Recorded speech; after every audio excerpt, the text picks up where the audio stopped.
Good afternoon, everyone. Welcome to the online learning platform. Myself, Dr. Astha Bodade, Assistant Professor at SSIOP College. Today, we'll go to the topic ultrasound. So, let's have a look at ultrasound.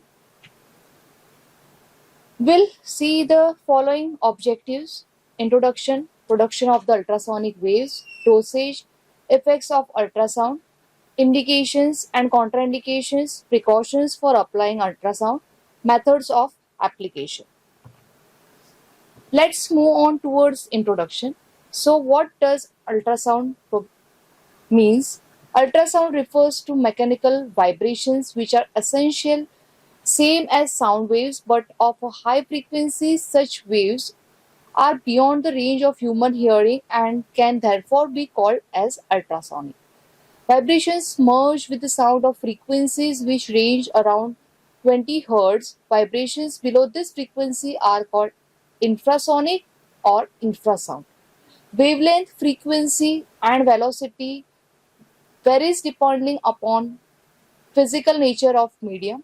Sonic waves are series of mechanical compression and refractions in the direction of travel of the wave, so called as the longitudinal waves. They can occur in solid, liquid, and gaseous. Now let's move towards the production of ultrasonic waves. So it is mainly dependent on two effects, that is piezoelectric effect and reverse piezoelectric effect. Now what does piezoelectric effect means? The production of small electromotive force across certain substances on being subjected to external pressure. Such substances are called as piezoelectric substances. And what is reverse piezoelectric effect? Production of mechanical waves or vibrations due to the application of electromotive force. Many types of crystals can be used, but the mostly adaptable are quartz, which occurs naturally. These crystals deform when subjected to varying potential difference, that is called as piezoelectric effect. If suitable metal plate is fixed to one surface of the crystal while the opposite surface is in the air, then almost all the vibrational energy which is transmitted from the crystal to the plate, hence to any solid or liquid couplant, is used during the treatment. Sonic waves involves vibratory motions of the molecules. Now this is just a circuit diagram of the ultrasound, which shows us how what is the gating circuit, which is operated with the help of power supply, which is generated through 1 megahertz or 3 megahertz generator, and it is amplified, which is then through the piezoelectric effect is transferred to the head of the ultrasound. Which are the various coupling medium? Coupling medium are nothing but mediums through which the ultrasound waves are being transferred from the machine to the surface of the body. So ultrasonic waves are not transmitted by air, thus a couplant should be used between transducer and patient's skin to reduce the harm. So which are the couplant and what is the percentage of transmission? So maximum transmission is seen in the aquasonic gel and minimum is seen in the air. So couplant is necessary for the transmission of the ultrasonic waves. Now let's move on to the absorption of the sonic waves. Kinetic energy is converted to heat energy as it passes through the material. The conversion of the sonic energy to heat is due to increased molecular motion. Absorption of sonic energy is greatest in the tissues with largest amount of the structural protein and lowest water content. Attenuation of ultrasound in tissue. The loss of the energy from the ultrasound beam in the tissue is called as attenuation and depends on both absorption and scattering. Absorption 60 to 80% of the energy lost from the beam. The scattered energy may also be absorbed other than in the region which ultrasonic beam is being applied. What is scattering? Scattering is caused by the reflection and refractions occur at interfaces throughout the tissue. Now, there are two types of ultrasound. One is pulse and other is continuous. So, a pulse ultrasound has a major effect on reducing the amount of heat generated in the tissues, which is controversial. Next is intensity. What should be the intensity while applying the ultrasound? So, choice of frequency is necessary to achieve the depth of the penetration. That is, what frequency we will be applying for the good penetration. So, use high intensity ultrasound greater than 1 watt per centimeter square to cause significant biological effect in the injured tissues. Use of intensities of 0.5 watt per centimeter square and less to achieve maximum healing rates in tissues such as skin, tendons, and bone. Level of ultrasound in excess of 1.5 watt per centimeter square has an adverse effect on healing the tissues.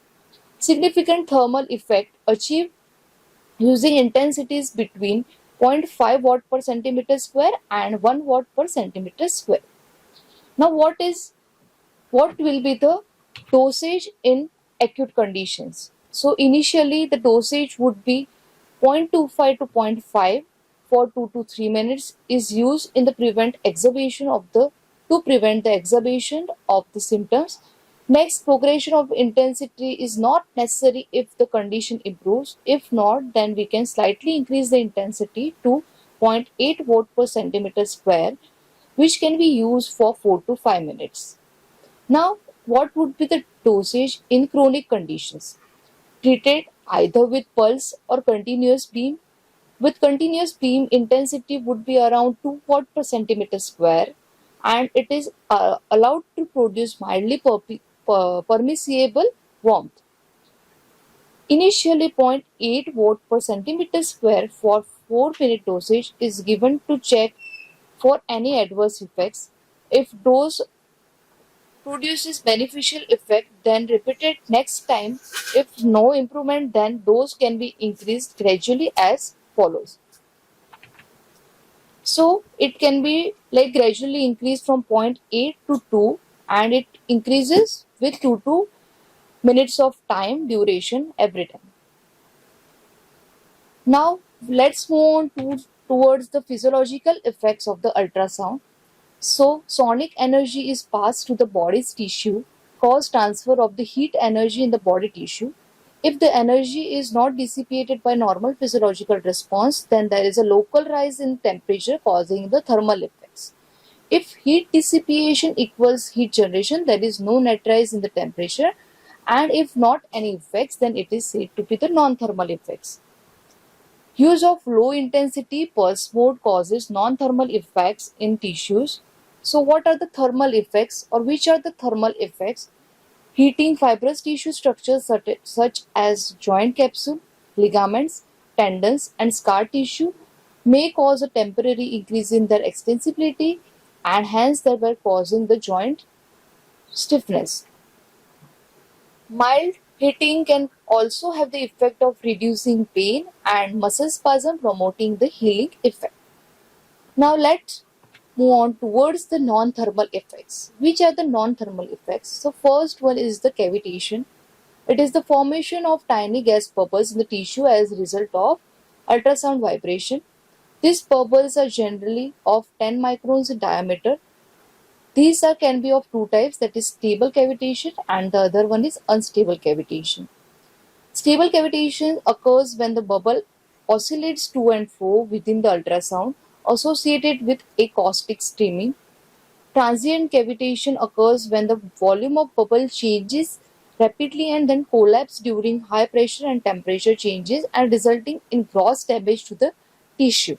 Occurs in high intensities can cause damage to the tissues. Now let's see to this figure of stable and unstable cavitation. Stable is gradually and slowly the cavitation would be increasing, but unstable cavitation would be lead towards the explosion.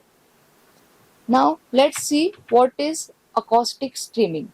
It is steady circulatory flow due to radiation of the top. Small fluid movements occur around cells, tissues, fibers is called microstreaming.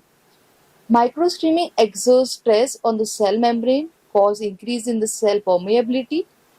Microstreaming also causes increased secretion from mast cells, increased calcium uptake, production of the mast cell.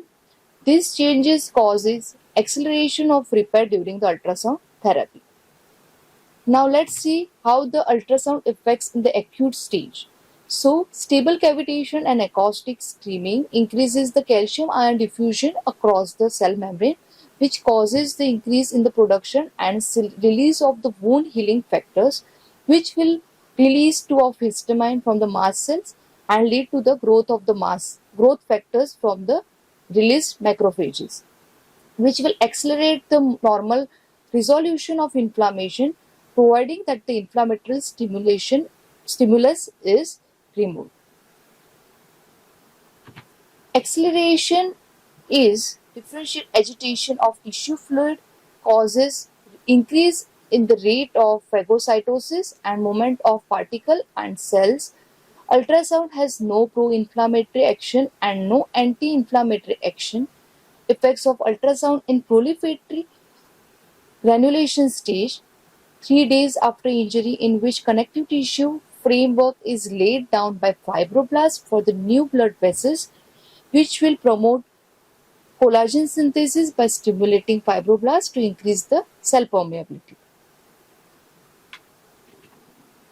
Ultrasound encourages the growth of new capillaries in chronic ischemic tissue, and during the repair of the soft tissue after injury, which will release the growth factor from macrophages due to the exposure of ultrasound, which causes the proliferation of the fibroblasts, which is suggested that ultrasound treatment given during first 2 weeks after the injury accelerates the bony union. Now let's see what are the effects of ultrasound in the remodeling stage. Ultrasound is considered to improve extensibility of the mature collagen found in scar tissue, leading to greater elasticity without the loss of the strength, which indicates pain relief, acute tissue injury in ankle sprain, sports injury, occupational injury, frozen shoulder, etc. and scar tissue injury conditions such as dupuytren's contracture, plantar fasciitis, etc. Now, let's move on towards the contraindication. So, where the ultrasound is contraindicated, the conditions are tumors might encourage neoplastic growth and provoke metastasis, so ultrasound should be avoided. Pregnant uterus, risk of rapid division of differentiating cells of embryo and fetus is seen. Tuberculosis, possible risk of reactivating encapsulated lesion, so ultrasound should be avoided. Vascular abnormalities such as hemorrhage, venous thrombosis, hemarthrosis, hematoma, atherosclerosis are being contraindicated. Implants and anesthetic areas are generally contraindicated. So, these are the references for the ultrasound. Thank you.